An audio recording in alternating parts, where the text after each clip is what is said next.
আমেরিকার প্রায় 22টা স্টেট সফর করলাম কয়েক বছর মিলায়া। তো একবার আমার প্রোগ্রাম হলো ক্যালিফোর্নিয়া, লস অ্যাঞ্জেলেস।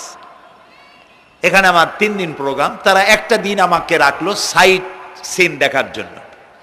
আমাকে নিয়ে গেল লস অ্যাঞ্জেলেস থেকে সান দিয়েগো। সান দিয়েগো হচ্ছে প্যাসিফিক ওশানের পাশে। এইখানে আছে সি ওয়ার্ল্ড, অর্থাৎ সমুদ্রের মধ্যে যা কিছু আছে তা তারা সেখানে উঠায় রাখছে। বিশাল জায়গা, দেখতে অন্তত 4 দিন লাগে পুরা এলাকা দেখতে। তা আমার হাতে সময় 5 ঘন্টা, 5 ঘন্টা আমাকে দেখতে হবে। আমি বললাম গুরুত্বপূর্ণ জিনিসগুলি আমারে দেখাও। তো নিয়ে গেল। এই আপনাদের মাঠটা যত বড়, এরকম একটা বড় পুকুর, সেই পুকুরের মাঝখানে আছে একটা ওয়াল, আর ঠিক মাঝখানে আছে একটা মঞ্চ, আর 10,000 লোক বসতে পারে এরকম একটা গ্যালারি। ওরকম একটা গ্যালারিতে আমাকে বসালো টিকিট কাটায়া। ওখানে মাছের খেলা দেখানো হবে। যারা খেলা দেখাবে তারা হাতে তুড়ি দিল, সঙ্গে সঙ্গে 2টি মাছ ওই পাশ থেকে তারা ভিতরে বড় গেট আছে, সেই গেট দিয়ে এপারে চলে আসলো। আমি লক্ষ্য করলাম খেলা যারা দেখাবে তাদের মুখের কথা, বাঁশির আওয়াজ, হাতের ইঙ্গিত মাছে বোঝে। মাছটার বুকটা সাদা, একদম সাদা, আর পেছনের দিকটা কালো। যখন উঁচু হয় তখন মনে হয় কোনো সৌদি প্রিন্স হবে। কালো কাপড় গায়ে দেয় সাদা জামার উপরে, ঠিক ওরকম মনে হয়। তো যারা খেলা দেখাবে তারা এভাবে হাতে তালি দিল, মাছেও তার 2টি পাখা নিয়ে হাতে তালি দিল, ওয়েলকাম করলো দর্শকদেরকে। অনেকগুলি খেলা দেখালো এই মাছ। এক একটা খেলা দেখাইয়া যখনই স্টেজের সামনে গিয়া মাছ হা করে, তখন বড় বড় বালতির ভিতরে ছোট ছোট মাছ আছে, এই মাছগুলি 2-3 বালতি তার মুখের মধ্যে ঢুকায় দেয়। আমার কাছে মনে হলো ওর গ্রাসটা এত বড় যে আমার মতো 12-14 জন বা 15-20 জন যদি ঢুকায় তাহলে মাছে মনে করবে যে কোনো চেলাপুটি ঢুকছে, এর থেকে বেশি কিছু মনে করবে না। এত বড় মাছ, শ্যামু ফিশ বলা হয় ওটাকে। এরপরে দেখলাম তিমি মাছ, নীল জাতীয় তিমি, যে তিমিগুলি খুব কম পাওয়া যায়, মহাসমুদ্রে এগুলি থাকে। এক একটা নীল তিমির ওজন 5,000 টন পর্যন্ত হতে পারে। এর যে বাচ্চা হয় সে বাচ্চায় দুধ খায়। তিমি হচ্ছে স্তন্যপায়ী প্রাণী। যে বাচ্চা হইল যেদিন হয় সেদিন থেকেই বাচ্চার 50 থেকে 60 মণ দুধ লাগে। কে খাওয়ায়? সুবহানাল্লাহ। দুনিয়ার কোনো গভর্নমেন্ট খাওয়ায় না। দুনিয়ায় স্থলভাগে পিঁপড়া থেকে শুরু করে হাতি পর্যন্ত, ছোট্ট চেলা পোকা থেকে শুরু করে সাপ, বড় বড় পাইথন পর্যন্ত, টোনাটুনি পাখি থেকে শুরু করে ঈগল পর্যন্ত, নদীর ভিতরে চেলাপুটি থেকে শুরু করে তিমি মাছ পর্যন্ত অসংখ্য প্রাণী সকাল বেলায় খালি পেটে জঙ্গল থেকে, গর্তের মধ্য থেকে, বাসা থেকে, পানির মধ্য থেকে যার যার আস্তানা ছেড়ে আহারের অনুসন্ধানে শত সহস্র কোটি প্রাণী সব যার যার ক্ষুধার পেট নিয়ে বেরিয়ে যায়। আল্লাহ রাব্বুল আলামিন বলেন, সন্ধ্যা হতে না হতে সবগুলির পেট ভরাইয়া যার যার বাসায় আমি ভিড়াইয়া দেই। ইন্নাল্লাহা হুয়ার রাজ্জাকু যুল কুওয়াতিল মাতিন। খেতে দেওয়ার মালিক কে? সেই আল্লাহর এই গুণকে, এই গুণাবলীকে বিশ্বাস করতে হবে। খেতে দেওয়ার মালিক তিনি কেবলমাত্র। সন্তান হয় না, দেওয়ার মালিক কে? বলেন জোরে। হাসাবার মালিক কে? কাঁদাবার মালিক কে? সুখ দেওয়ার মালিক কে? দুঃখ থেকে উদ্ধার করার মালিক কে? হায়াতের মালিক কে? মওতের মালিক কে? ফাআলুন লিমা ইউরিদ। যা খুশি তাই তিনি করতে পারেন। সুবহানাল্লাহ বলে। কোন?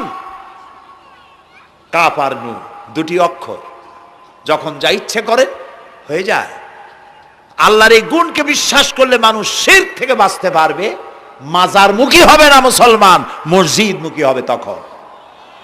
আজ আমার মুসলমান একদিকে নামাজও পড়ে আর একদিকে মাজারের কাছে গিয়ে দুর্বল হয়ে যায়। আছে না? আছে কি না? মাজারগুলির কাছে গিয়ে সাহায্য কামনা করে। আমার নিজের চোখে দেখেছি মাজারে গিয়ে কিভাবে সেজদা দেয় কবরকে। বলেন নাউযুবিল্লাহ। আল্লাহ ছাড়া কাউকে রুকু সেজদা করা যায় না। যা চাবার আল্লাহর কাছে চাইতে হবে। ওয়াইজা সাআলতা ফাসআলিল্লাহ ওয়াইজা ইসতাআনতা ফাসতাইন বিল্লাহ। যা কিছু চাওয়ার আল্লাহর কাছে চাও, যা কিছু বলার আল্লাহকে বলো। সব কিছু করার মালিক তিনি। সুবহানাল্লাহ বলেন। এই জন্য মাজারের সাথে মুসলমানদের সম্পর্ক হবে না, মুসলমানদের সম্পর্ক হবে মসজিদের সাথে। কিসের সাথে বলেন জোরে? আপনি কোন অসুবিধায় পড়েছেন, মাজলুম হয়েছেন, অত্যাচারিত হয়েছেন, চাকরির সমস্যা হয়েছে, ঘরে খাবার নাই, অসুখ বিসুখ হয়েছে, নানান ধরনের সমস্যায় পড়েছেন, কোনো মাজার নয়, কোনো পীর নয়, মসজিদের ভিতরে চলে যান, উজু করে মসজিদে ঢুকে 2 রাকাত কাজায়ে হাজাতের নামাজ পড়েন। রাসূলুল্লাহর উপরে যখনই বিপদ হতো তিনি নামাজে দাঁড়ায় যেতেন। সুবহানাল্লাহ বলো। আপনি কেন যাবেন একটা কবরের কাছে? আপনার সাহায্য কামনার জন্য কোনো পীর নয়, আপনার সাহায্যের জন্য কোনো কবর নয়। সাহায্য পাওয়ার জন্য কে? আল্লাহ চান আপনার ঈমানটা খালেস হোক। আল্লাহ তাআলা এটা বরদাস্ত করতে পারেন না যে মানুষ কারো কাছে গিয়া আরেকজনের কাছে গিয়ে নথি স্বীকার করুক। আল্লাহ সহ্য করেন না। ইন্না শিরকা লাযুলমুন আযীম। শিরক হচ্ছে মস্ত বড় জুলম, অত্যাচার। আল্লাহ সব থেকে অপছন্দ করেন কোন গুনাহ? বলেন শিরক। আল্লাহ সহ্যই করেন না। কেন করেন না? একটা যুক্তিতে আসে। যারা বিবাহ করেছেন তাদের স্ত্রী যদি স্বামীর সাথে যে ধরনের হাসি খুশি প্রেমের আদান প্রদান করে, স্বামী ছাড়া যদি আরেকজন পুরুষের সাথে এরকমের ভাব বিনিময় করে, ফোনে কথা বলে, প্রেম করে, খুব সুন্দর করে ভালোবাসা দিয়ে যদি চিঠি লেখে অন্য পুরুষের কাছে, অথবা প্রেম নিবেদন করে, তাহলে স্বামীদের অবস্থা কেমন হবে বলেন? এইটার জবাব দিতেও যদি দেরি হয় তো খুবই কুলক্ষণ। হ্যাঁ, ভয়ানক হবে, ভয়ানক হয়ে যাবে। নিজের চরিত্র যতই যা হোক, বউর চরিত্র ভালো চাই। আচ্ছা বলেন তো, স্ত্রী আপনার সঙ্গে যেভাবে প্রেমের হাসি হাসে, প্রেম নিবেদন করে, ওই রকম আরেকটা পুরুষের কাছে সাথে করলে আপনার সহ্য হয় না কেন? আপনি স্ত্রীর উপরে আপনার অধিকারটা কতখানি, কি জন্যে? আপনার স্ত্রীর যে হাসি, যে মিষ্টি হাসি, যা আপনার প্রাণ কেড়ে নেয়, ওই হাসিতে আপনার কোনো অবদান আছে? বলেন। তার যে টানা টানা চোখ, সুন্দর ভ্রু, মাথায় অনেক লম্বা চুল, শরীরটা সুন্দর, যৌবন, রূপ, এর ভেতরে আপনার কোনো অবদান আছে? হ্যাঁ আছে, একটু তো আছেই। আপনি যে মুখ দিয়ে বউটা হাসে, সেই ঠোঁটে একটু লিপস্টিক লাগাইছেন। যে চোখের জন্য আপনি পাগল, সেই চোখে একটু কাজল লাগাইছেন। শরীরটাকে পেঁচাবার জন্য সুন্দর একটা শাড়ি কিনে দিছেন।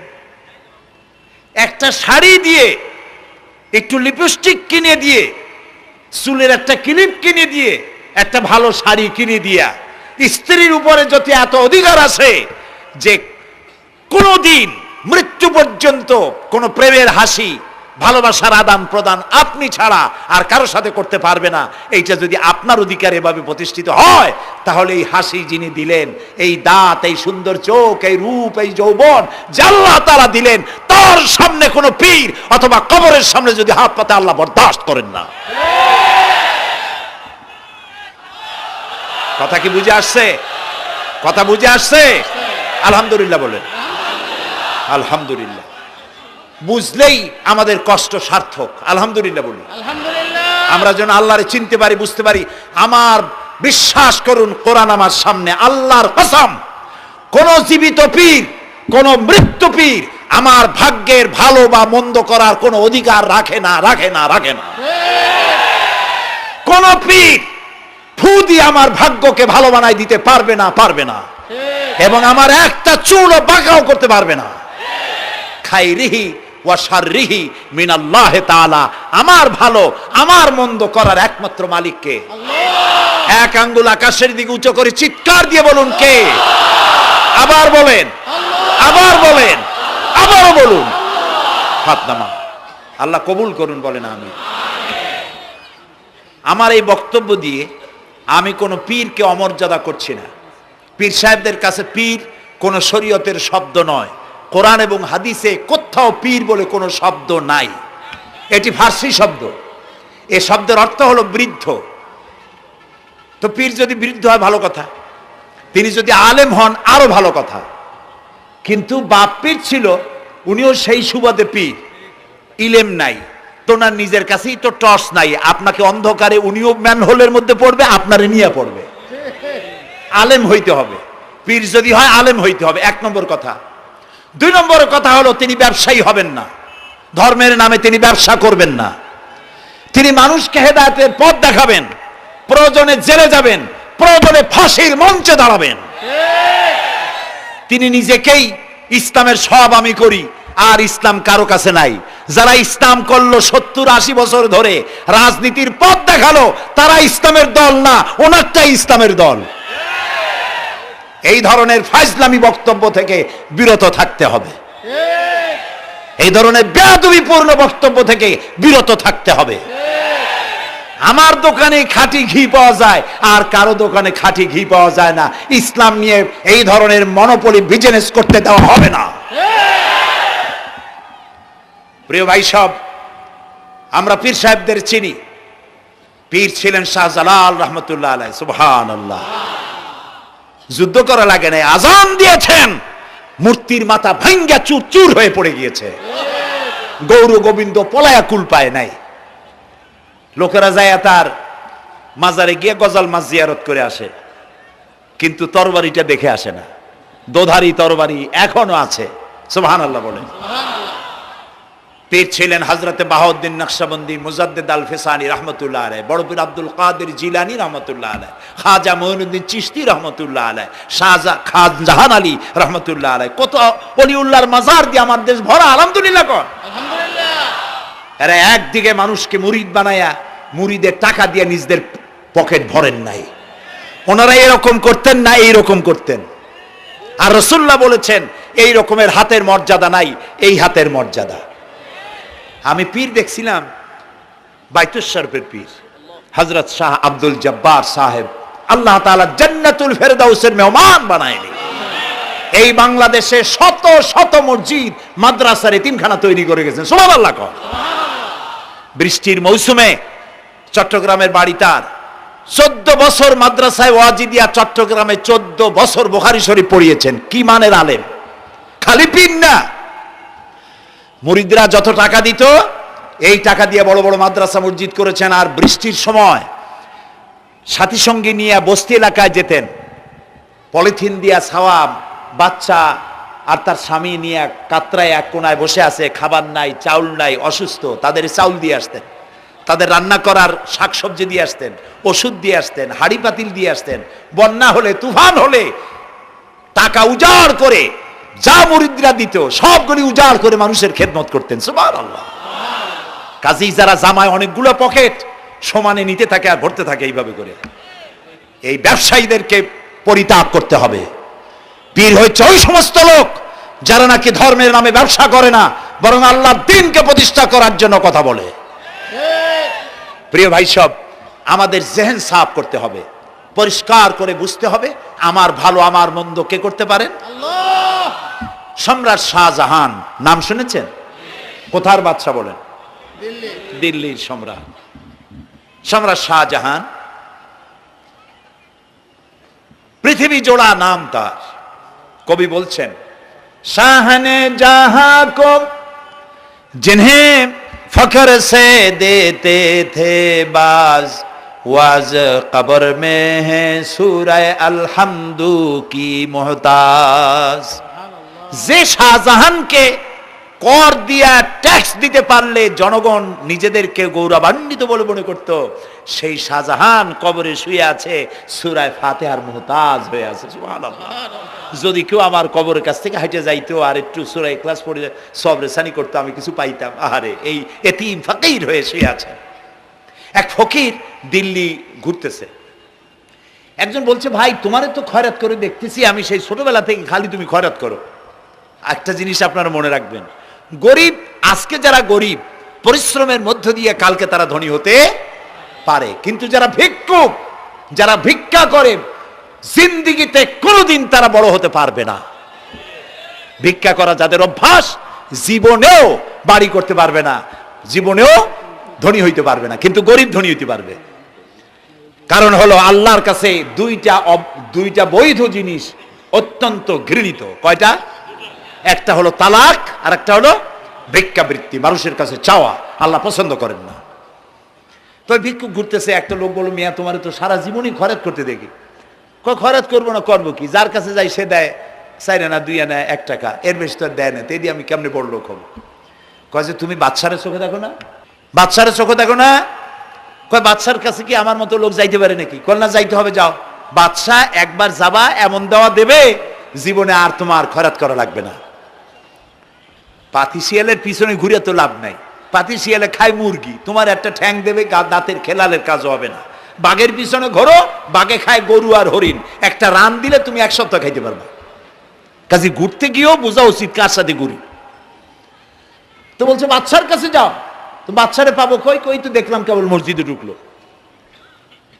তারপরে ফকির গিয়ে দাঁড়ায় আছে বারান্দায়, দেখে যে উনি বাদশা ভেতরে বসে হাত তুলে আছে ভাবে, আর চোখ দিয়ে পানি পড়ে দাড়ি ভিজে ভিজে পড়তেছে। নামাজ শেষ করে, মোনাজাত শেষ করে বাদশা বেরিয়েছেন। কোন বাদশা? শাহজাহান।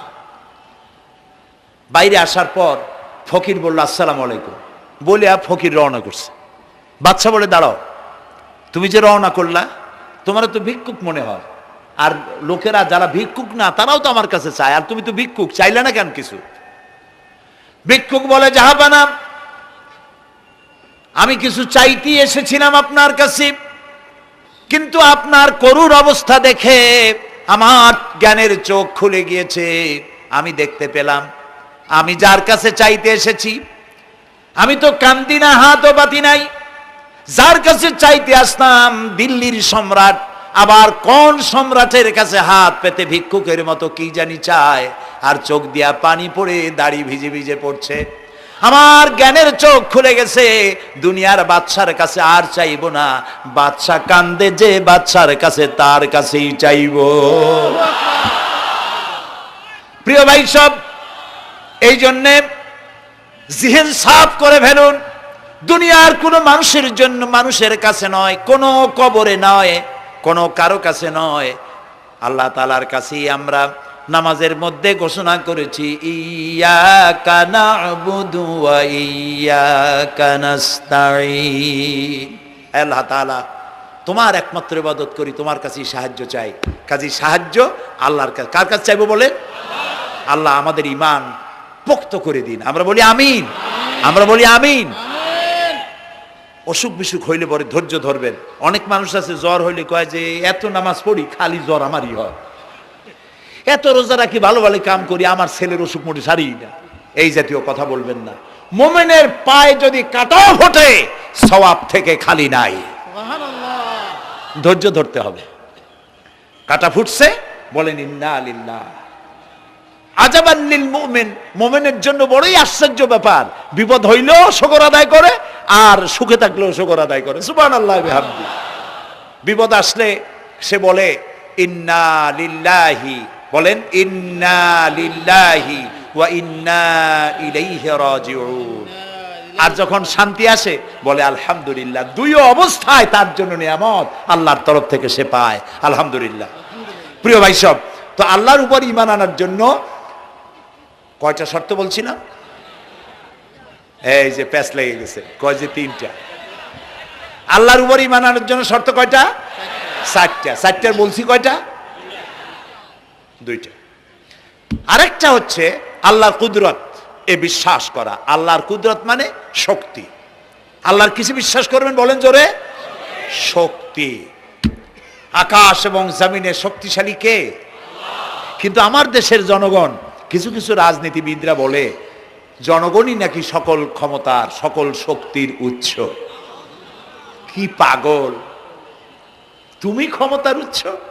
নাকের মধ্যে ময়লা, দাঁতে ছাতা, পেটের মধ্যে দুর্গন্ধ ভরা, ক্ষমতার উৎস? আশ্চর্য কথা। এই যে ক্ষমতার উৎস, হাজার হাজার লোক এখানে বসা, দুইটা ভাউয়া ব্যাংক যদি দুই কোণা দিয়ে ঢোকে, ভাউয়া ব্যাংক চেনেন? বিগ সাইজের ব্যাংক, দুইটা যদি দুই দিক দিয়ে ঢোকে লাফাইতে লাফাইতে, সামনে যারা আছে এমনি লাফাবে। অন্তত টঙ্গী তামিরুল মিল্লাত মাদ্রাসা ছাড়াইয়া তারপরে ফিরে তাকায় বলবে, ভাই আমরা দৌড়াই কেন?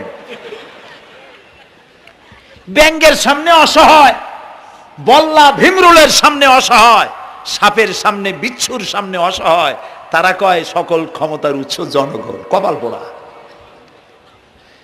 ক্ষমতার উৎস জনগণ নয়। এটা কোরআনের সাথে কন্ট্রাডিকশন হয় এ কথায়। আল্লাহ বলেছেন আন্নাল কুওয়াতা লিল্লাহি জামিয়া, সকল ক্ষমতার উৎস কে? চিল্লায় বলো আল্লাহ। ক্ষমতা কি দেখছেন? মাত্র 1.5 মিনিট। কয় মিনিট? মাত্র 1.5 মিনিট। আল্লাহ বলেছেন কোন?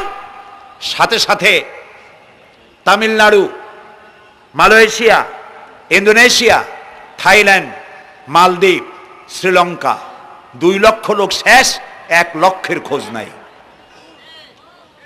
সমুদ্রের পানি 33 ফিট উঁচু হয়ে এসছে। সুবহানাল্লাহ কই দিচ্ছে করে না? বিজ্ঞানীরা বলেছেন ভারত মহাসাগরের তলদেশে ফাটল ধরেছে, ওর কয়েক কিলোমিটার নিচে ভূমিকম্পের উৎপত্তি হয়েছে। ভারত মহাসাগরের পানি 3 হাত না 4 হাত? কত কিলোমিটার আল্লাহ জানে। এই কয়েক কিলোমিটার নিচে যে মাটি, সেই মাটিরও কয়েক কিলোমিটার নিচে ভূমিকম্পের উৎপত্তি। এখান থেকে ভূমির কম্পন হয়েছে, সেই ভূমিকম্পে সমস্ত মহাসাগরের মধ্যে, ভারত মহাসাগরের মধ্যে জলকম্পন শুরু হয়েছে। পানির কম্পন, মাটির কম্পন একসাথে। 33 ফিট উঁচা, মানে 4 তলা বিল্ডিং এর মতো উঁচু হয়ে আসছে পানি। 4 তলা পরিমাণ উঁচু হয়ে পানি চলে আসছে। বাড়ি গাড়ি সব কিছু খড় কুটার ন্যায় সব উড়িয়ে দিয়েছে। এগুলোরে কপাল পোড়া নাস্তিক যেগুলি, তারা বলে প্রাকৃতিক দুর্যোগ। ওর বাপের মাথা। আচ্ছা, প্রাকৃতিক দুর্যোগ, প্রকৃতি কি? কোন জন্তুর নাম? প্রকৃতি কোন জন্তু জানোয়ারের নাম? প্রকৃতি নিজে চলে না কেউ তাকে চালায়? কে চালায়? কপাল পোড়ারা তা বোঝে না। বিশ্ববিদ্যালয়ের শিক্ষক হয়েছে তো, আল্লাহ দিয়ে আসি কোথায়?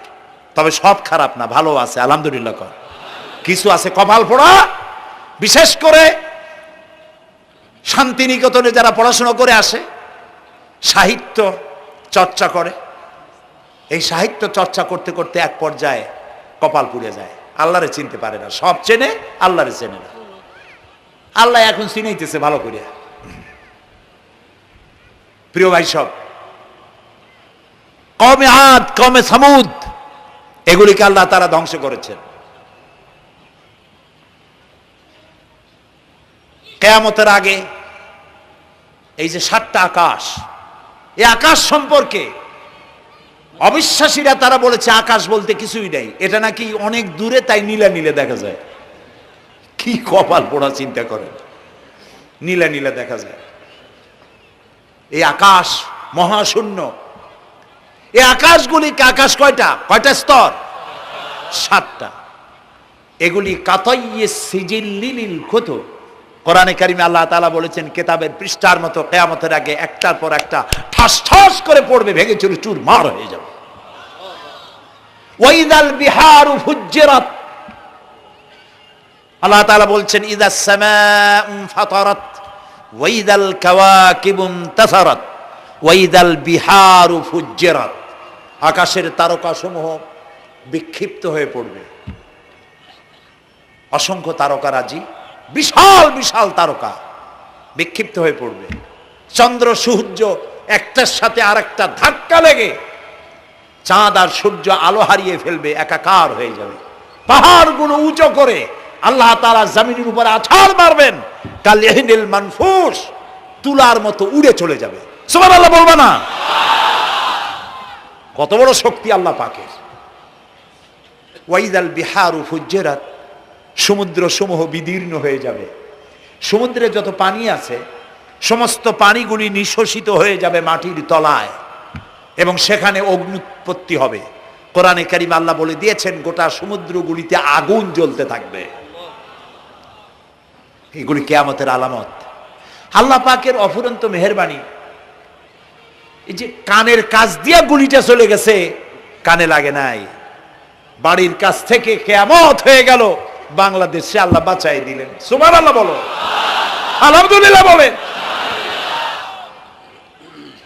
আমাদের প্রতিবেশী দেশগুলিতে যেভাবে আঘাত লাগছে, ওর 1000 ভাগের 1 ভাগের আঘাত কয়েক সেকেন্ড যদি বাংলাদেশে হতো, আমাদের সব অপরিকল্পিত শহর, রাজুক পারমিশন দিয়েছে 3 তলার, করা হয়েছে 7 তলা। এইভাবে অপরিকল্পিত যত বিল্ডিং আছে এগুলি পচা সিমেন্ট দিয়ে, পচা ইট দিয়ে তৈরি করা হয়েছে। 2-3 সেকেন্ডের ভূমিকম্প যথেষ্ট এই শহর লণ্ডভণ্ড করে দেওয়ার। অসংখ্য মানুষ মারা যাবে, অসংখ্য বাড়িঘর শেষ হয়ে যাবে। এদেরকে রেস্কিউ করার মতো মডার্ন ইকুইপমেন্টসও গভর্নমেন্টের কাছে নাই। এই জন্য আল্লাহর কাছে সেজদা দিয়া গুনার তওবা করতে হবে, আল্লাহ আমাদের মাফ করে দাও, আমার এই গরিব দেশটাকে কিয়ামত পর্যন্ত এই গজব থেকে বাঁচাও। প্রিয় ভাই সব, আল্লাহ তাআলার ক্ষমতার ওয়াজ আমি আজ করতে পারবো না, অনেক লম্বা হয়ে যাবে। কারণ আমাকে 3টা পুঁজির কথা তো কমসে কম বলতেই হবে, অল্প করে হলেও। শুনবেন তো? আল্লাহ তৌফিক দিক, বলেন আমিন। তো আল্লাহ তাআলার ক্ষমতায় বিশ্বাস করা, তার প্রচন্ড ক্ষমতা, যা খুশি তাই বলেন করতে পারেন। মরাকে জিন্দাকে মারতে পারেন, মরুভূমিতে ফুল ফুটাতে পারেন।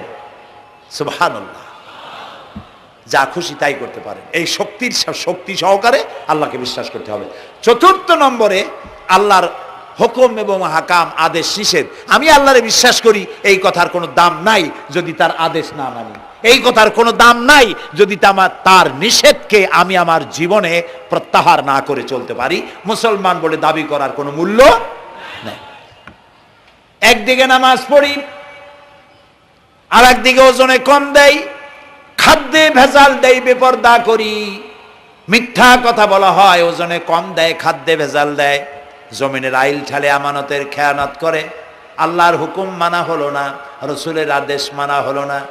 আল্লাহর উপর ঈমান আনার জন্য 4র্থ শর্ত হচ্ছে আল্লাহ যা বলেছেন মাথা নত করে মেনে নিতে হবে, বলতে হবে সামি'না ওয়া আতা'না। বলেন সামি'না ওয়া আতা'না, শুনলাম আর মেনে নিলাম। বলেন তো জোরে, শুনলাম আর মেনে নিলাম। সুবহানাল্লাহ বলেন।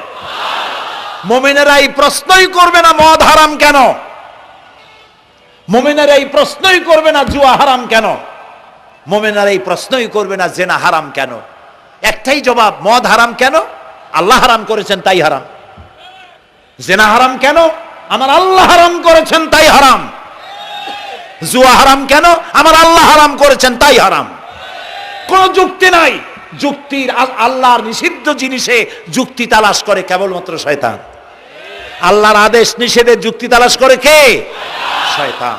মুমিনের কাজ হলো সামি'না, বলেন, ওয়া আতা'না, শুনলাম আর মানলাম, বাস, শেষ কথা, খালাস। এই গেল 4টি শর্ত পুরো হয়ে গেল। এই 4টি শর্ত যদি পূরণ করতে পারি তাহলে আল্লাহরে বিশ্বাস করছি এটা প্রমাণিত হবে, এটা জাস্টিফাই হবে, এটা সত্যতা প্রমাণ হবে যদি আল্লাহর হুকুম মতো। 1 নম্বরে হলো, আমি আবার কথাটা প্যাকেট করে দিই যাতে করে আপনারা বাড়ি নিয়ে যাইতে পারেন। আল্লাহর উপরে ঈমান এনেছি, এই কথাটাকে কমপ্লিট করার জন্য শর্ত কয়টা? 4টা। 1 নম্বরে আল্লাহর অস্তিত্বে বিশ্বাস, বলেন আল্লাহর অস্তিত্বে বিশ্বাস। 2 নম্বরে আল্লাহর গুণাবলীতে বিশ্বাস। 3 নম্বরে আল্লাহর ক্ষমতায় বিশ্বাস। 4 নম্বরে আল্লাহর আদেশ এবং নিষেধে বিশ্বাস, মান্য করে চলা। আল্লাহ যেন এই তৌফিক আমাদের দেয়, বলেন আমিন। আল্লাহ রাব্বুল আলামিন দুনিয়ায় শান্তি, আখিরাতে জাহান্নাম থেকে মুক্তি দেওয়ার জন্য আল্লাহ পাক আমাদেরকে একটা ব্যবসার কথা বলেছেন। ওই ব্যবসায় পুঁজি কয়টা?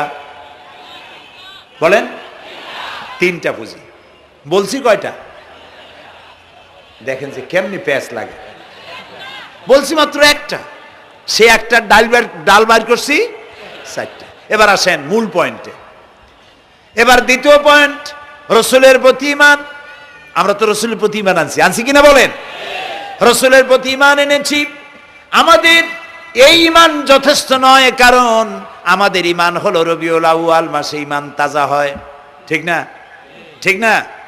রবিউল আউয়াল মাস যখন আসি, ব্যানার টানাই, শামিয়ানা টানাই, রাস্তাগুলিতে ফ্ল্যাগ লাগাই আর আলোকসজ্জা করি। মন্ত্রীরা আসেন, নেতারা আসেন, সিরাতুন নবী মাহফিলে দাঁড়ায় বলেন নবীর আদর্শ অনুসরণ করা ছাড়া উপায় নাই।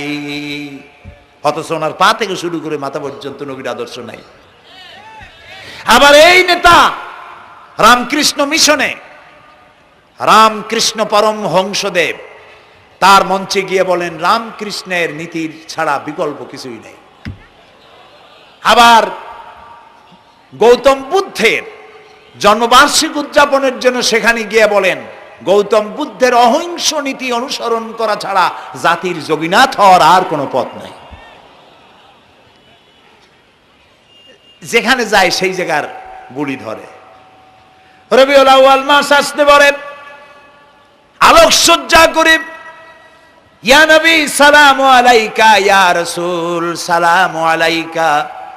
এরপরে গরম গরম জিলাপি রাসূলুল্লাহকে বুঝায় দেওয়া হলো, হে রাসূল আপনি তাকিয়ে দেখেন কত মহব্বত আপনারে করি, আপনার মহব্বতের জন্য আমাদের শহরের কোনো মিষ্টির দোকানে আর মিষ্টি নাই, সব আমরা খাইয়া শেষ করছি। এই হলো মহব্বত। এই মহব্বতে এই ঈমানে কাজ হবে না। এই ঈমানে বলেন কাজ হবে না। কোন ঈমানে কাজ হবে? রাসূলের প্রতি ঈমানের অর্থ কি? এর অর্থ হচ্ছে নবী করিম সাল্লাল্লাহু আলাইহি ওয়াসাল্লাম আমাদের রাসূল, আমাদের নেতা। আমাদের রাসূল আমাদের নেতা, আমরা তার উম্মত, তার অনুসারী। অনুসারীর কাজ কি? নেতার পূর্ণাঙ্গ অনুসরণ করণ। রাসূলুল্লাহর আনুগত্য করতে হবে, এটা কে বলেছেন? আল্লাহ রাব্বুল আলামিন সূরা আলে ইমরানের মধ্যে বলেছেন কুল ইন কুনতুম তুহিব্বুনাল্লাহ ফাত্তাবিউনি ইউহিব্বুকুমুল্লাহ ওয়া ইয়াগফির লাকুম যুনুবাকুম আল্লাহু গফুরুর রহিম। হে নবী আপনি বলুন, তোমরা যদি আল্লাহকে ভালোবাসো তাহলে তোমার কাজ হচ্ছে, তোমরা যদি আল্লাহকে ভালোবাসো তাহলে তোমরা আমার আনুগত্য করো, আমার অনুসরণ করো। কার? রাসূলের। বলেন কার? রাসূলের অনুসরণ যদি তোমরা করো, খেয়াল করে শুনতেছেন তো? আল্লাহ তাআলা বলছেন নবী আপনি বলেন তোমরা যদি আল্লাহকে ভালোবাসো, তোমাদের এই দাবি যদি সত্য হয়, তাহলে আমার অনুসরণ করো, আমার আনুগত্য করো। আমার অনুসরণ, আমার আনুগত্য করলে পরে তোমাদেরকে আল্লাহ রাব্বুল আলামিন ভালোবাসবেন এবং তোমাদের তামাম জিন্দেগির সমস্ত গুনাহ খাতা আল্লাহ তাআলা মাফ করে দিবে। আমরা কি গুনাহ মাফ করাইতে চাই? বলেন চাই? আসুন রাসূলের আনুগত্য করুন। রাসূলের আনুগত্য কিরকম? রাসূল যেভাবে মোস কাটছে আমরা সেইভাবে মোস কাটবো। তিনি দাড়ি যেভাবে রাখছেন আমরা সেইভাবে রাখবো। তিনি চুল কাটছেন যেভাবে সেইভাবে করব। তিনি পায়ের নখ, হাতের নখ যেভাবে কাটছেন সেইভাবে করব। তিনি যেভাবে বিবাহ করেছেন সেই সুন্নত অনুযায়ী বিবাহ, তিনি যেভাবে দেশ চালাইছেন সেইভাবে দেশ চালাবো।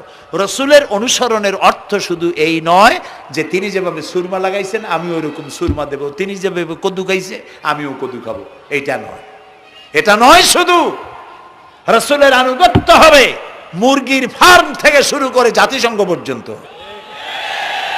জীবনের সব ক্ষেত্রে। আর বিশ্বাস করতে হবে তিনি শেষ নবী, তারপর আর কোন নবী আসবে না।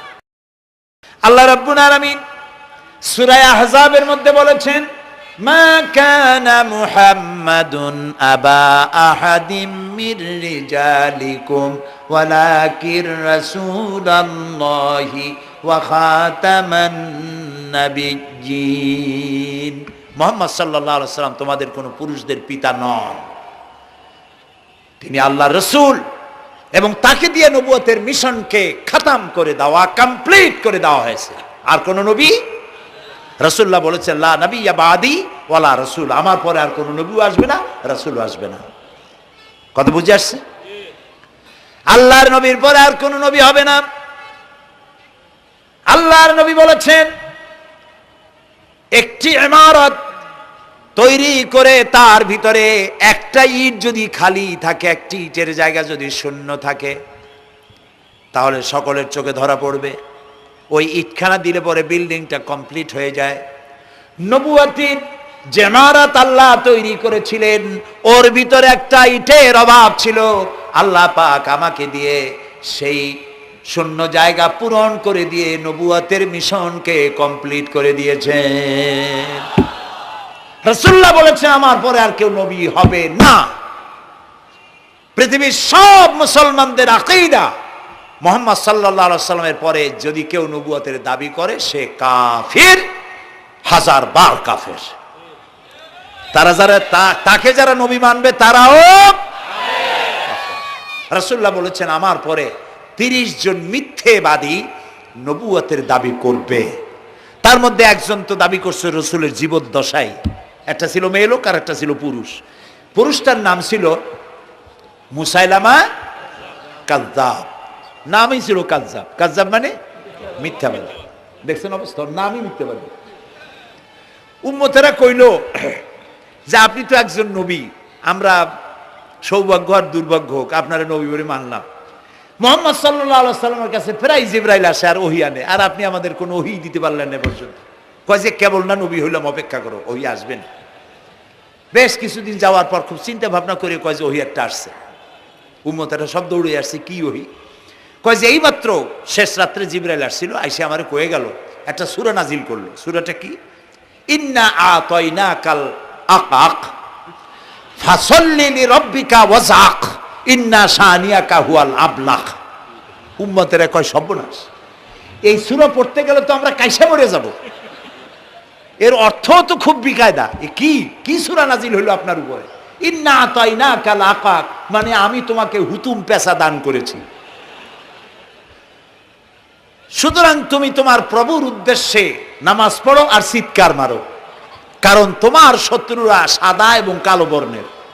আমরা তো আগামাথা কিছু বুঝলাম না, কি ওই? আচ্ছা ঠিক আছে, পয়গম্বর মুহাম্মদ সাল্লাল্লাহু আলাইহি সাল্লামকে তার উম্মতেরা নিয়ে যায় তাদের বাগানে, মাঝে মধ্যে নিয়ে যায়। নিলে পরে যে কুয়ায় পানি থাকে না, শূন্য কুয়া পানিতে ভরে যায়। যে গাছতলা দিয়ে তিনি হেঁটে যান, যে খেজুর গাছে খেজুর নাই, সেই গাছতলা দিয়ে রাসূল হেঁটে গেলেন, গাছে ফল ধরে যায়। আপনি তো এরকম কিছু দেখাইতে পারেন না।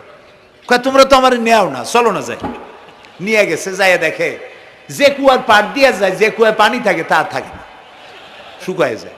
যে গাছ তলায় দিয়ে যায়, ওই গাছে খোরমা থাকলে সাথে সাথে খরু ঝরে যায়। উম্মতের কয় কি একটা কপাল পড়ো নবী পাইলাম বাগে। আল্লাহ তারে শেষ করছে দুনিয়া থেকে, জাহান্নামে চলে গেছে। সেই মহিলাটাও গেছে, সেও গেছে। রাসূলুল্লাহ বলেছেন এইরকম 30 জন মিথ্যাবাদী নবুয়তের দাবি করবে কিয়ামতের আগ পর্যন্ত। গোলাম আহমদ কাদিয়ানী, এ হলো ইতিহাসে আমরা যদ্য পাই, তার পর্যন্ত 28 জন হয়েছে। মুহাম্মদ সাল্লাল্লাহু আলাইহি সাল্লামের ইন্তেকালের পর ওকে নিয়ে হয়েছে 28 জন। কয়জন হইল? বাকি আছে কয়জন? তাই বলে কিয়ামত যে এই 2 জন হইলি আগামী বছর বা 5-6 বছরের মধ্যে কিয়ামত হবে, ওইটা চিন্তা করেন না। এই পৃথিবীতে একটা লোক আল্লাহ শব্দ উচ্চারণ করার যদি থাকে, কিয়ামত সে পর্যন্ত হবে না। সুবহানাল্লাহ। সুতরাং বহুত দেরি আছে কিয়ামতে। তবে ওর মতো আরো শয়তান 2 জন আসবে। গোলাম আহমদ কাদিয়ানী বলল, আমি পয়গম্বর, আমি নবী, আমার উপরে ওহী আসে।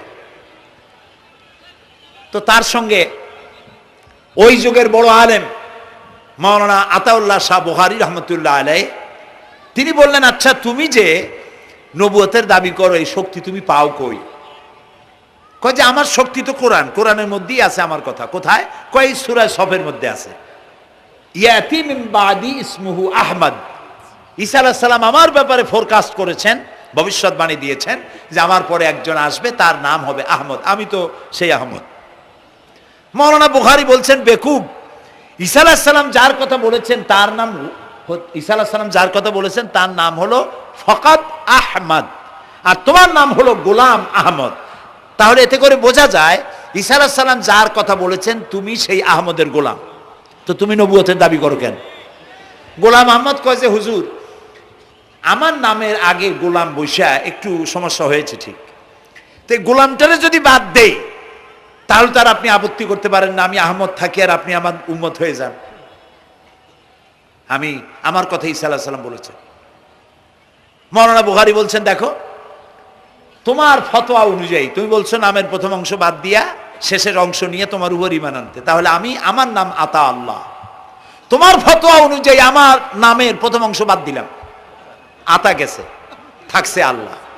আর আল্লাহ হয়ে বলছি তোর মতো গাধারে আমি নবুয়ত দেই নেই।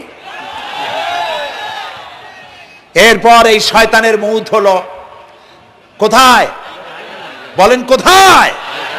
পায়খানার ভিতরে। এই কাদিয়ানীরা, গোলাম আহমদ কাদিয়ানী কাফের, ওরে যারা নবী বলে মানে তারাও কাফের। প্রিয় ভাই সব, পৃথিবীর 48টি মুসলিম দেশ কাদিয়ানীদেরকে নন মুসলিম মাইনরিটি হিসেবে ঘোষণা দিয়েছে রাষ্ট্রীয়ভাবে। সৌদি গভর্নমেন্ট আইন পাশ করেছে, কিয়ামত পর্যন্ত কাদিয়ানীরা মক্কা মদিনায় প্রবেশ করতে পারবে না। বিগত 100 বছরের ভিতরে কোনো কাদিয়ানী মক্কা মদিনায় ঢুকতে পারে নাই।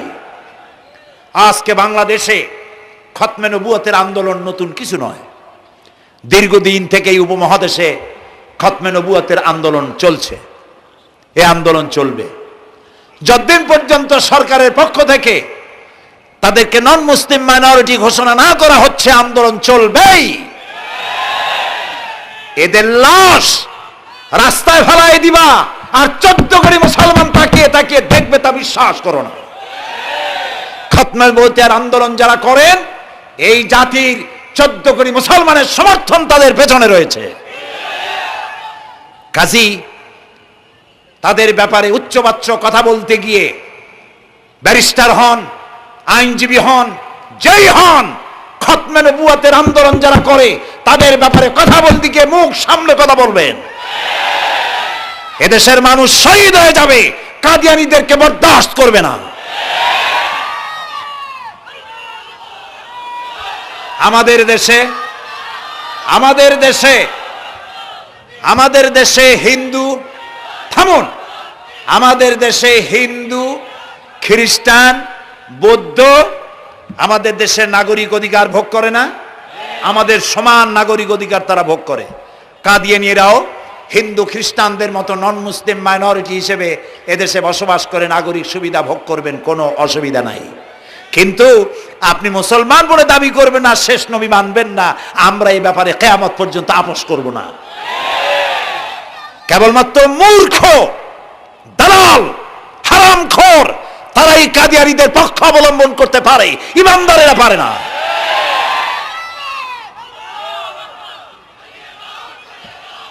কাদিয়ানীরা যে সব মসজিদ তৈরি করে, এগুলি মসজিদ নয়, এগুলি উপাসনালয়। হিন্দুদের মন্দিরকে যেভাবে আমরা সম্মান করি, ওদের উপাসনালয়কেও সম্মান করি। কিন্তু কাদিয়ানীরা যতদিন মুসলমান নামের পরিচয় দিতে থাকবেন, আমরা আমাদের অধিকার আদায়ের জন্য সুশৃঙ্খলভাবে গণতান্ত্রিক পদ্ধতিতে আমরা এই অধিকার আদায়ের চেষ্টা করব। খতমে নবুয়তের আন্দোলন কোনো রাজনৈতিক আন্দোলন নয়, এটি আমাদের ইমানের আন্দোলন। যারা আন্দোলন করতেছেন তারা আমাদের ফরজে কিফায়ার দায়িত্ব পালন করছেন। প্রিয় ভাই সব, রাসূলের প্রতি ঈমান আনতে হলে এরকম ঈমান আনতে হবে, তারপরে আর কোনো নবী আসবে না। তারপরে কথা হলো তাকে অনুসরণ করতে হবে পায়ের নখকাটা থেকে শুরু করে মাথার চুল পর্যন্ত, জীবনের সব ক্ষেত্রে রাসূলের অনুসরণ করতে হবে। তিনি সেনাপতি ছিলেন, শ্রমিক ছিলেন, পিতা ছিলেন, নানা ছিলেন, স্বামী ছিলেন, ঠিক না? তিনি রাষ্ট্রপ্রধানও ছিলেন। আজকে যারা ধর্ম আর রাজনীতি আলাদা করেন তারা মুনাফিক, মুসলমান নয়, তারা কি? মুনাফিক। এই জন্য আমাদেরকে মনে রাখতে হবে নবী করিম সাল্লাল্লাহু আলাইহি সাল্লাম রাষ্ট্র পরিচালনা করেছেন। যারা ধর্ম আর রাজনীতি আলাদা করেন তারা মুসলমান হিসাবে আল্লাহর কাছে পরিচিত হতে পারবেন না। প্রিয় ভাই সব, নবীজি মক্কা থেকে মদিনা এলেন, মদিনায় এসে রাষ্ট্রপ্রধানের দায়িত্ব পালন করলেন। আজ তিনি রাষ্ট্রপ্রধান, কোরআন হলো সংবিধান, কোরআনের আইন চালু করে দিলেন। চুরি বন্ধ হলো, ডাকাতি বন্ধ হলো, জেনা ব্যভিচার বন্ধ হয়ে গেল, মানুষ দরজা খুলে ঘুমাবার সুযোগ পেল। সুবহানাল্লাহ, সুবহানাল্লাহ। নবী করিম সাল্লাল্লাহু আলাইহি ওয়াসাল্লাম একটি সুন্দর সুখী সমাজ পৃথিবীতে চালু করে গেলেন। আজ আমাদের ভাগ্য যদি খুলতে হয়, রাসূলের অনুসরণ করি আমাদেরকে রাষ্ট্র পরিচালনা করতে হবে।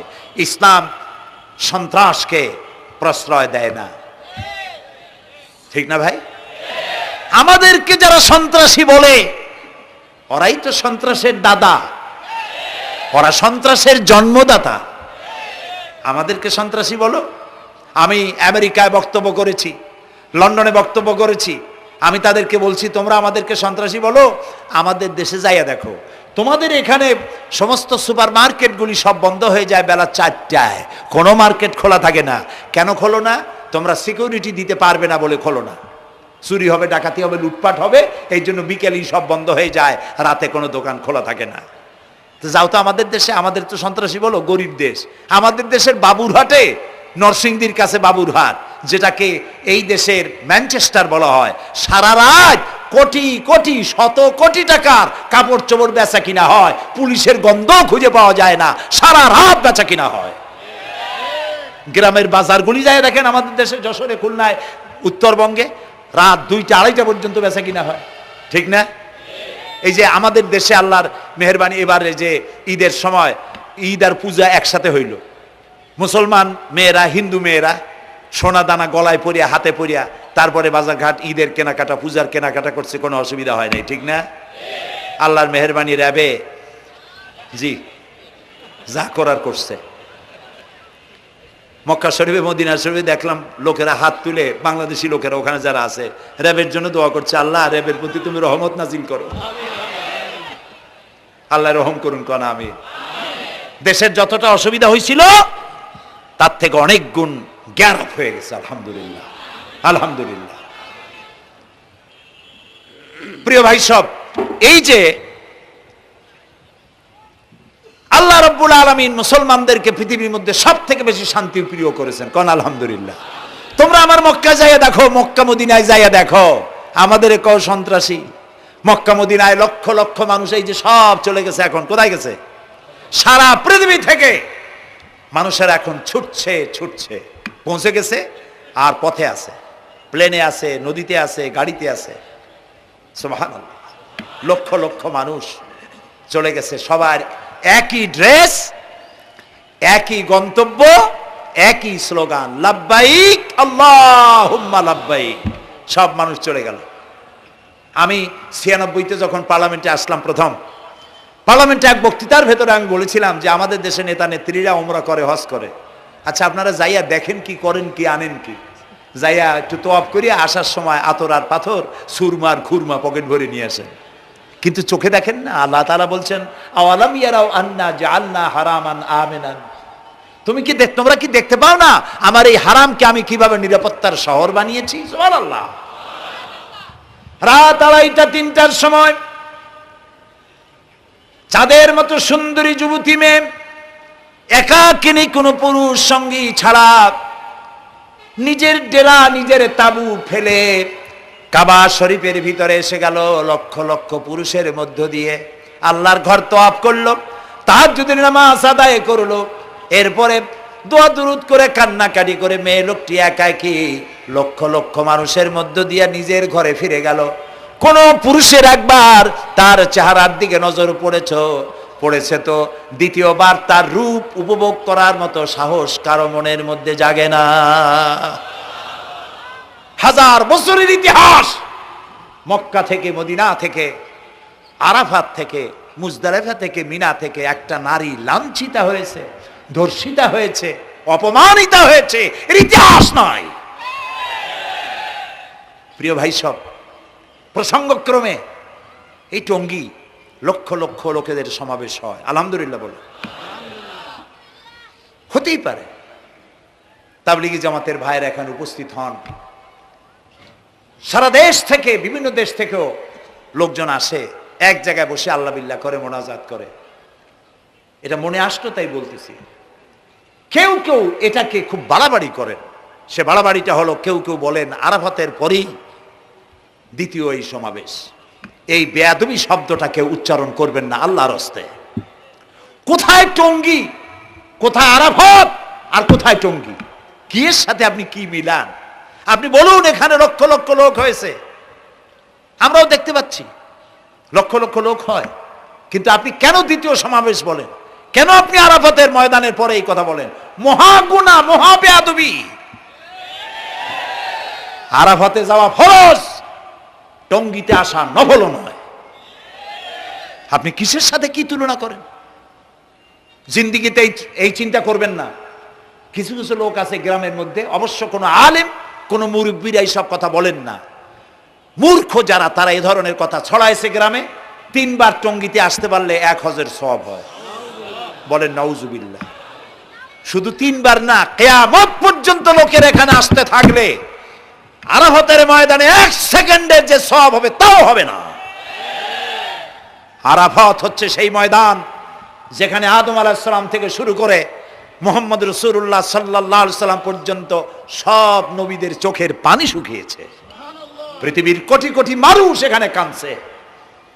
আর আল্লাহ রাসূল বলেছেন, আল হাজ্জুল মাবরুর লাইসা লাহুল জাযাউ ইল্লাল জান্নাহ। একটা কবুল হজের সওয়াব আল্লাহর কাছে বেহেশত দেওয়া ছাড়া আর কিছুই নেই। মান হাজ্জা লিল্লাহ ফালাম ইয়ারফুস ওয়ালাম ইয়াফসুক রাজাকা ইয়াউমিন ওয়ালাদাতহু উম্মুহু, রাওয়াহুল বুখারী। বুখারী শরীফের হাদিস। রাসূলুল্লাহ বলছেন, আরাফাতের ময়দান থেকে হাজিরা যখন বেরিয়ে যায় সন্ধ্যায়, মা যেমন নিষ্পাপ সন্তান প্রসব করে, আরাফাত থেকে হাজিরা তেমন নিষ্পাপ হয়ে বেরিয়ে যায়। আল্লাহর হস্তে আপনারা এই তুলনাটা কেউ করবেন না। বলবেন অনেক বড় সমাবেশ হয়েছে, লক্ষ লক্ষ লোক হয়েছে, বাস শেষ। এটা দ্বিতীয় সমাবেশ, আরাফাতের পরে এটা দ্বিতীয় স্থান অবলম্বন করেছে, এইসব বাজে কথা আর একদিনও বলবেন না। মহাবেয়াদবি যদি কেউ বলে থাকেন, আস্তাগফিরুল্লাহ পড়ুন আস্তাগফিরুল্লাহ। আল্লাহ সবাইকে ক্ষমা করুন, বলুন আমিন। এখানে আসলে দোয়া কবুল হবেই, কোনো গ্যারান্টি নেই, কোনো গ্যারান্টি নাই। কিন্তু রাসূলুল্লাহ বলেছেন আরাফাতের ময়দানে দোয়া কবুল হয়। রাসূলুল্লাহ বলেছেন, আল্লাহর ঘরের কাছে দাঁড়ায়া, মুলতাজিমে দাঁড়ায়া এমন কোন দোয়া করি নাই যে আল্লাহ কবুল করেন নাই।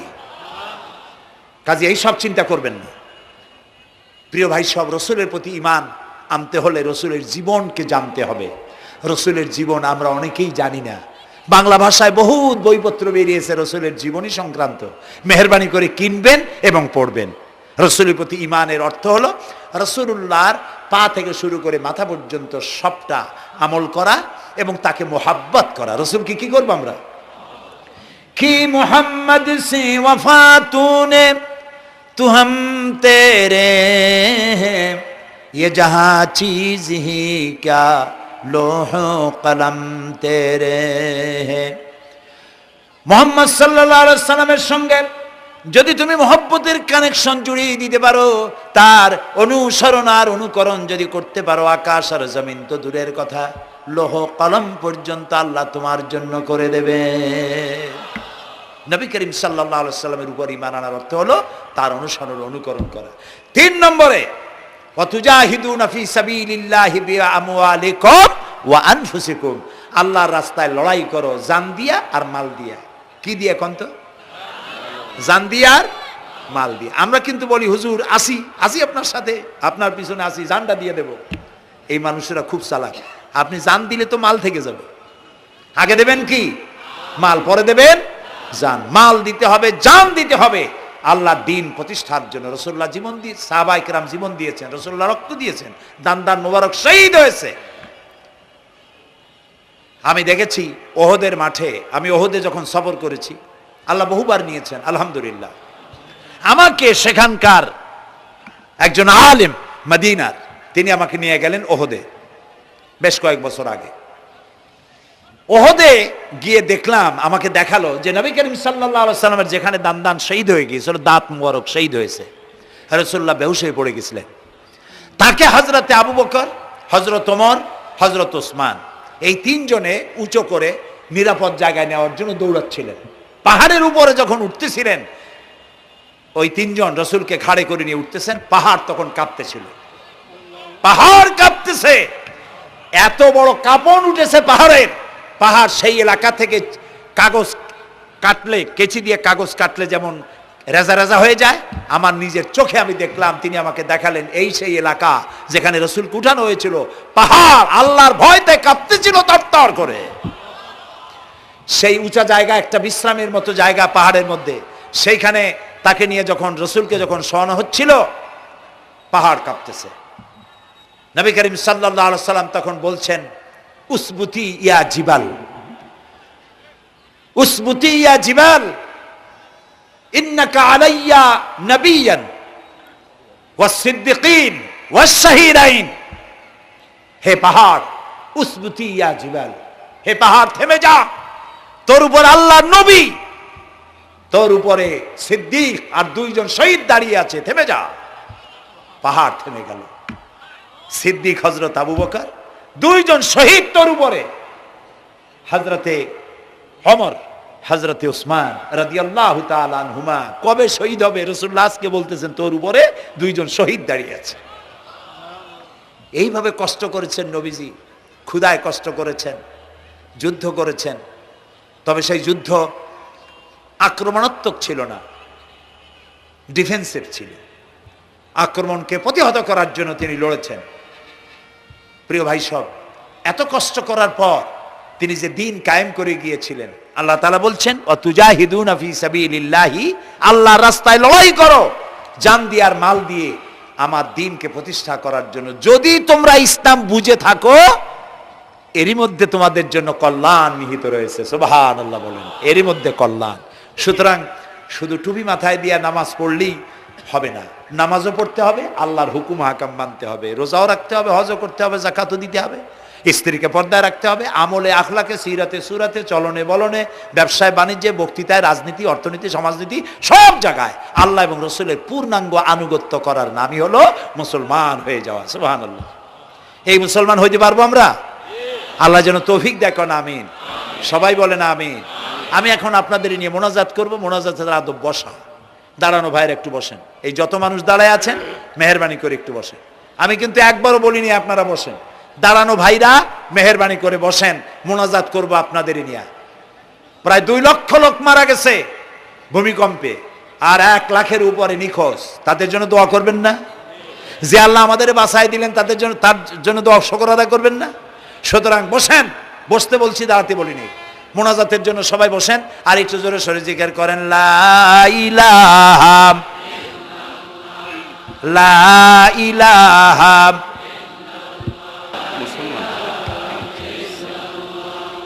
ঘাইমে শেষ হয়ে গেছে।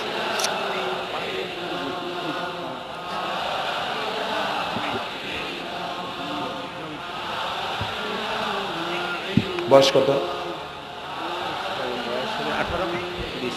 বাড়ি কোথায়?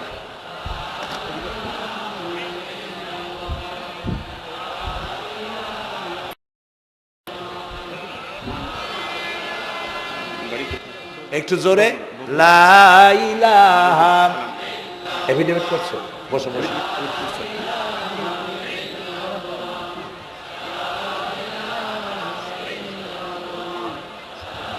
আচ্ছা, আমি তো মোনাজাতের কথা বলছি। মোনাজাত থুয়ে যদি কেউ হাঁটে, তো এটা একটা বড় বদকিসমতির ব্যাপার। এত মানুষ একসাথে আল্লাহর কাছে মোনাজাতের লোক কিভাবে সামলান, কেমনে হাঁটেন? এক যুবক ইসলাম কবুল করার জন্য আসছে। টঙ্গিতেই থাকো।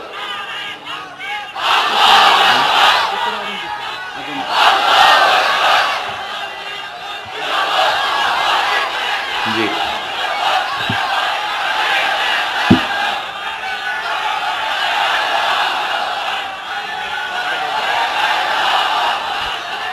এই ছেলেটি বাড়ি হলো বগুড়ায়, থাকে উত্তরায়। এই ছেলের বাপের নাম শ্রী সুধীর চন্দ্র সরকার, আর তার নাম হলো চঞ্চল কুমার সরকার। বর্তমান নাম পছন্দ করেছে বশির উদ্দিন। বলো লা ইলাহা লা ইলাহা ইল্লাল্লাহু ইল্লাল্লাহু মুহাম্মাদুর মুহাম্মাদুর রাসূলুল্লাহ। রাসূলুল্লাহ। আল্লাহ ছাড়া আল্লাহ ছাড়া কোনো ইলাহ নাই, কোনো ইলাহ নাই, মাবুদ নাই, মাহবুব নাই, উপাস্য নাই। উপাস্য নাই। মুহাম্মদ মুহাম্মদ সাল্লাল্লাহু সাল্লাল্লাহু আলাইহি ওয়াসাল্লাম আলাইহি সাল্লাম আল্লাহর আল্লাহর প্রেরিত প্রেরিত রাসূল। রাসূল।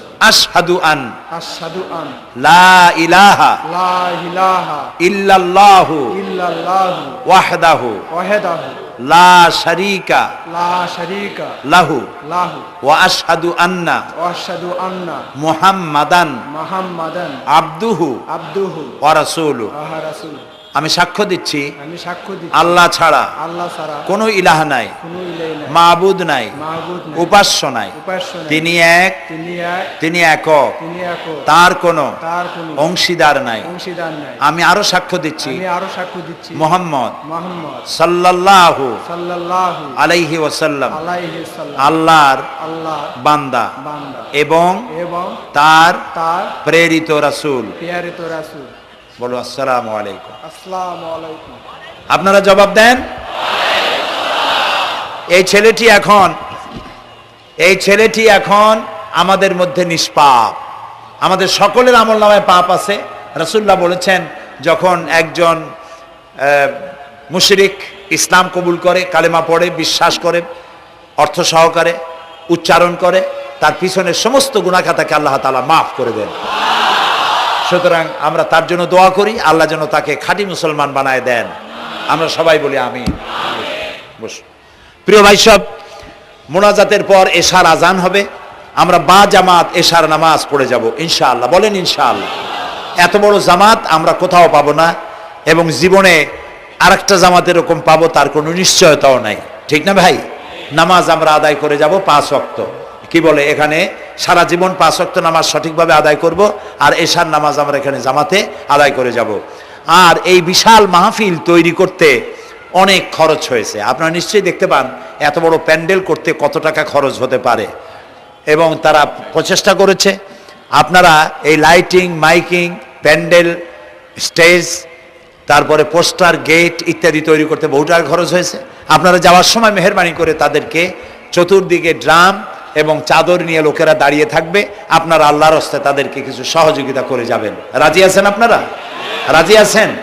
আল্লাহ আপনাদেরকে তৌফিক দিন। মা বোনেরা যারা এসছেন, মা বোনদের জন্য আজকে তেমন কোনো কথা বলতে পারলাম না, তবে যা বলেছি নারী এবং পুরুষ সকলের জন্য সমভাবে প্রযোজ্য।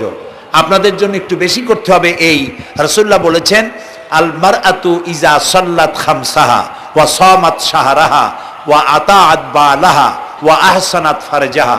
রাসূলুল্লাহ বলেছেন, যেসব মহিলারা 5 ওয়াক্ত নামাজ সঠিকভাবে আদায় করে, রমজান মোবারকের রোজা রাখে, সতীত্বের হেফাজত করে, স্বামীর আনুগত্য করে চলে, কিয়ামতের দিন ওই সব মহিলারা আল্লাহর জান্নাতের যে দরজা দিয়া খুশি সেই দরজা দিয়া জান্নাতে প্রবেশ করতে পারবে।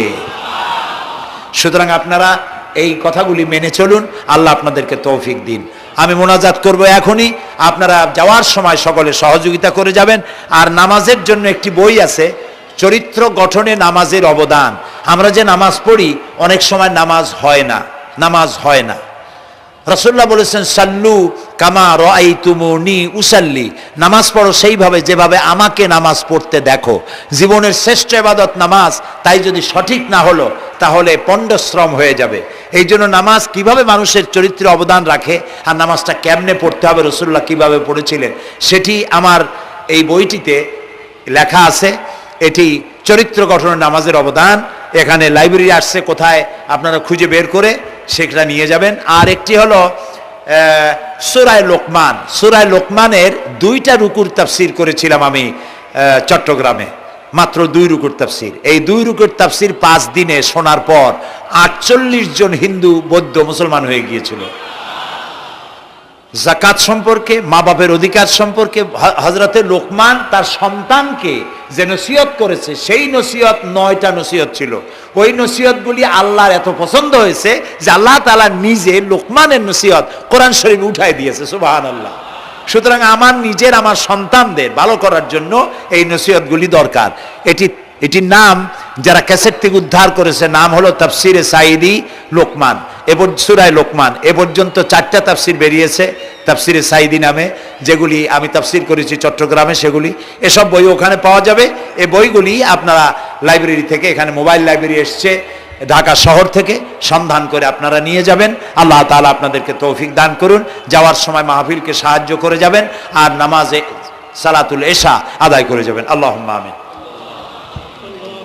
ربنا ظلمنا أنفسنا وإن لم تغفر لنا وترحمنا لنكونن من الخاسرين ربنا لا تزغ قلوبنا بعد إذ هديتنا وهب لنا من لدنك رحمة إنك أنت الوهاب আয় আল্লাহ তাআলা, হাজার হাজার মুসলিম জনতা, পুরুষ এবং নারী, আমরা তোমার দরবারে হাত তুলেছি, গুনার বোঝা মাথায় নিয়ে হাত তুলেছি।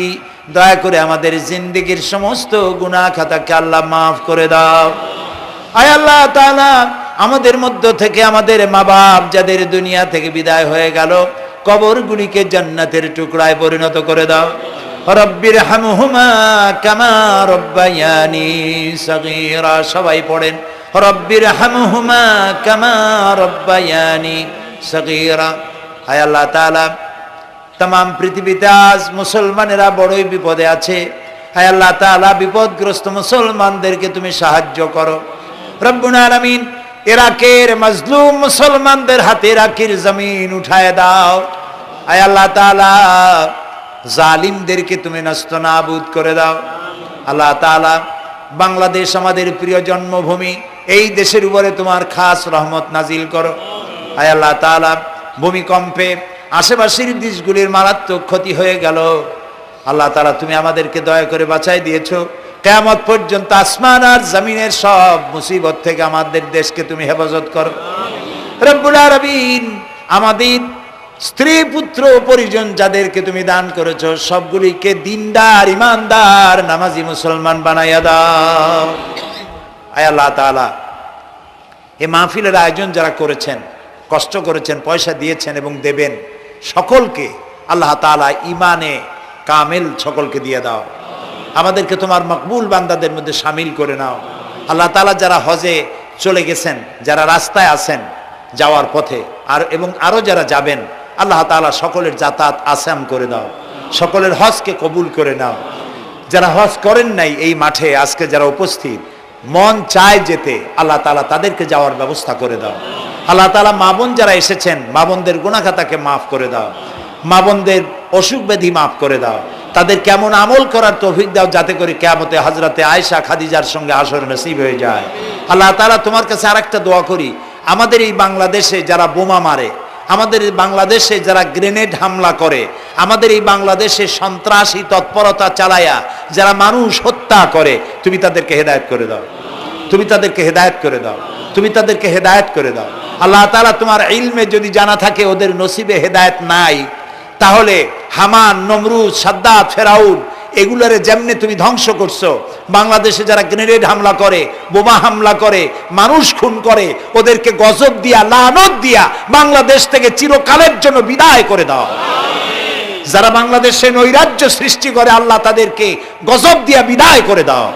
হয় তারা হেদায়েত হোক, না হয় এই শয়তানদের হাত থেকে আমাদের দেশকে আল্লাহ তুমি রক্ষা করো রব্বুল আলামিন। টঙ্গী বিরাট শ্রমিক এরিয়া, আল্লাহ তাআলা শ্রমিকদের স্বাস্থ্য ভালো রাখো, তাদের সকলকে নামাজ আদায় করার তৌফিক দাও।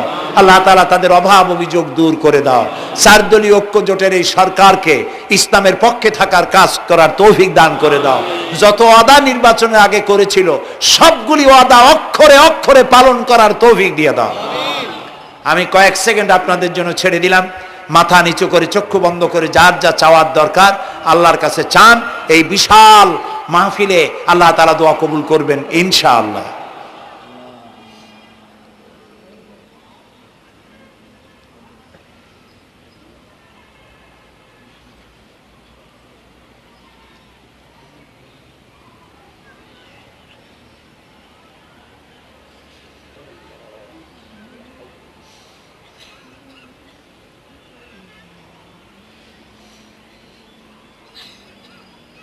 হায় আল্লাহ, তোমার আরশে আজিম থেকে তুমি দয়া করে তোমার রহমতের নজর দিয়ে টঙ্গীর এই মাঠের দিকে তাকাও।